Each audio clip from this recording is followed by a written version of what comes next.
Of course, it's an enormous pleasure and an honor to meet you all here, and I thank the organizers of this webinar to invite me to share some ideas about our field.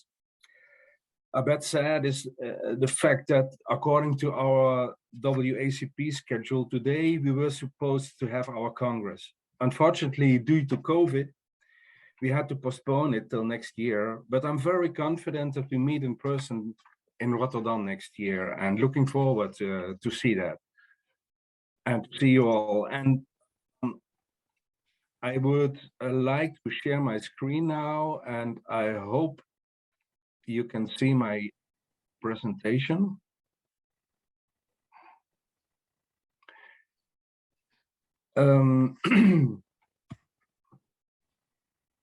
The cultural perspective in psychiatry, that's the theme of our World Congress next year. And the big question for you might be, why this theme for our next Congress? What's so special about that? Because it's kind of an open door that if we organize a Congress about cultural psychiatry, that the cultural perspective would be present in almost all presentations. So yes, indeed, it's a kind of a general invitation to all interested in our field, and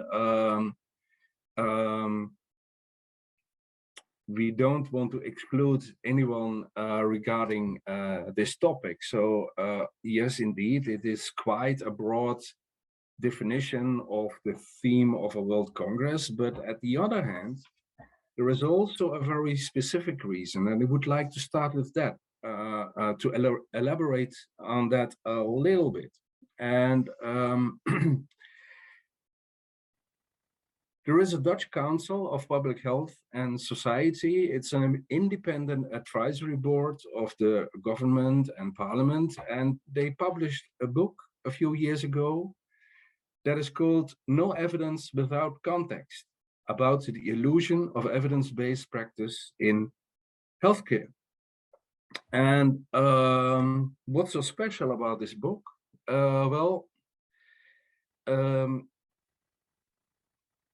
The authors, all eminent professors of university, medical professors who are raised within the era of evidence-based medicine, they tell us that in that book that the further expansion of evidence-based medicine is diminishing.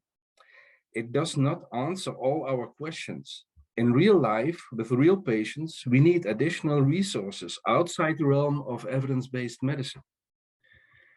And of course, by reducing reality into variables and looking at tiny parts of a complex whole, we made enormous advantages in science, including medical science. And there's no question about that. And we found important correlations between variables. And we also, how shall I say that? We also used a lot of randomized controlled trials compared to groups. And by randomizing in a controlled trial, we destroy the context altogether. We don't want that context. We want it to be mixed as much as possible so that only one variable, for instance, do you use a drug or do you use a placebo? That should be the only difference between those two groups. So all the other variables are mixed up, and that means that this is a deconstruction of context. And once again, there were a lot of advantages by doing that in the past. And also, we can handle more than two variables. That's not a problem. However, what do we do if we want to study people within their social or cultural context of daily life? And what if we do not take into account two variables or three or four, but 20 or 4,000 variables? How do we do that? And what kind of statistics we use then? I come back to that. It appears that a new paradigm shift is at hand, according to my humble view. So evidence-based medicine deconstructed the person into variables, deconstructed the context into variables. We all know that evidence-based medicine is biased. The study population is by no means the population we see in daily practice. And an additional interesting last point is that based on evidence-based medicine, we developed a lot of guidelines. And those guidelines sound no problem about that. But in practice, in clinical practice, in reality, very often due to somatic and psychiatric comorbidity, we should treat according to 4, 5, or 6 guidelines at the same time with one patient. And that makes life very complex, so complex that the authors of that little book said, well, we need another perspective. And they say 2 things. They say, look at the context, don't divide people in variables. And they discovered qualitative research. And those 2 things are exactly the things that we as cultural psychiatrists do.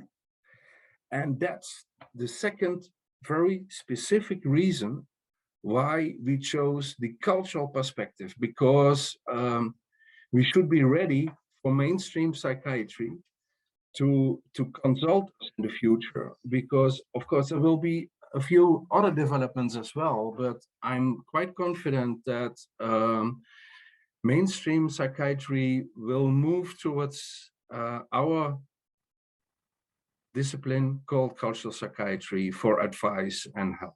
And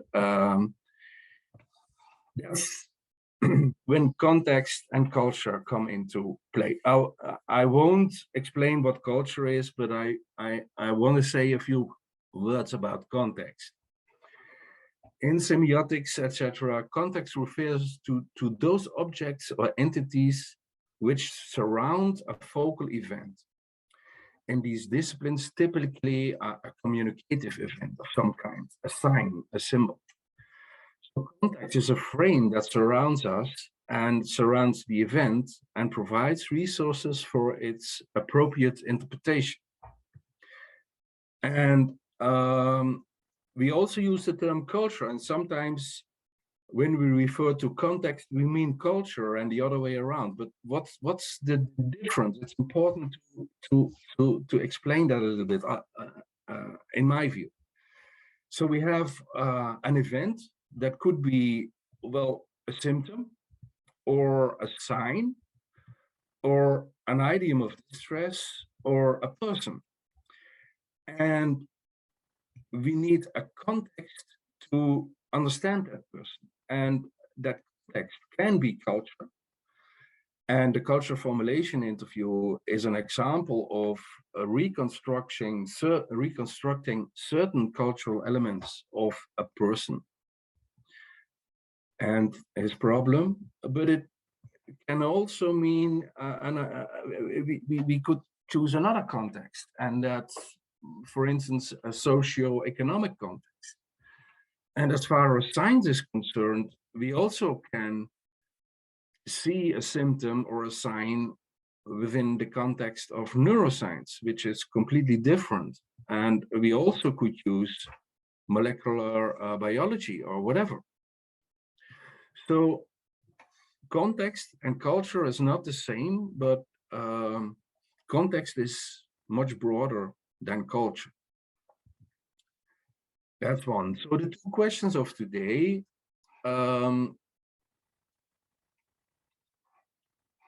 what are historically the dominant approaches to conceptualize culture and context in theory and practice of cultural psychiatry? And what are the main challenges? To answer these questions, I come back to context again. And It's originally from semiotics, from linguistics, and it's about, we talked about it, text or speech surrounding an expression, giving an expression its meaning. And so the question, what are the dominant approaches in cultural psychiatry regarding culture and context? I will put that question in its context itself. And of course, the answer to dominant approach in cultural psychiatry depends on what time period we are talking about and which country. And that's important because the situation in certain countries is very different from others. So before I go into that, I use a chronotrope, and a chronotrope is a time-space context. So what time period are we talking about, and what is the space surrounding it at that moment? And that's a theory from Bakhtin and Blommaert and other people. I don't go into that at this moment, it will be too complex. But chronotrope, you could say, is a time-space context, and that's what I'm using now. And of course, cultural psychiatry and its history is huge, very broad. So I can't go into a lot of details because I only have about 6 minutes left or so. And